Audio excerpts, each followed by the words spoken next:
A day back, Eid ul-Fitr was celebrated in the country. The most striking feature of the festival was the sporadic protest by the Muslim community in favor of the so-called cause of Palestine. But then what has Palestine to do with Eid fervor in India? What is the reason Congress leader Priyanka Gandhi always loves to tweet on the Palestine issue?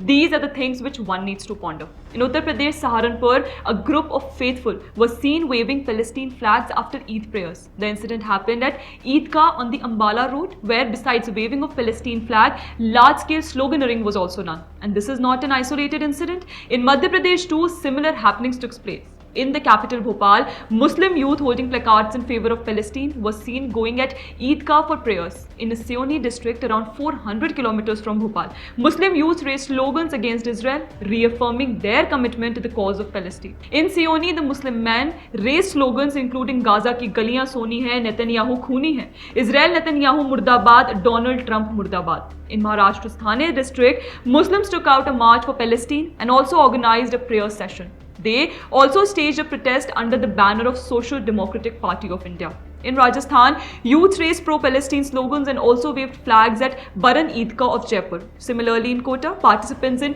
Eid ul-Fitr procession chanted slogans and waved Palestinian flags. Though police action is being taken in all these incidents, but the pertinent question is as to why Indian Muslims and their supporters are so fascinated by Palestine, which is of no concern to us.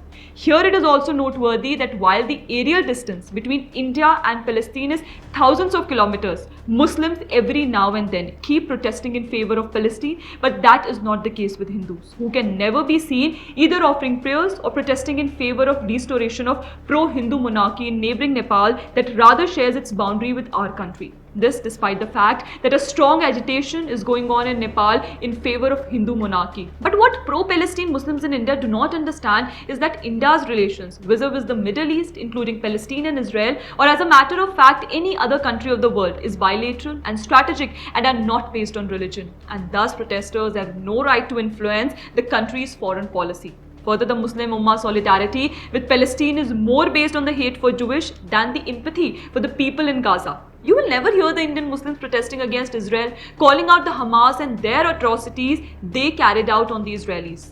Not once have they demanded the hostages be returned by Hamas. Neither have they condemned using hospitals, schools, women and children as a shield by Hamas extremists. Their hate for the Jewish community blinds them to see them as humans. The killing of babies, women and elderly cannot be called resistance, even by the farthest stretch of imagination.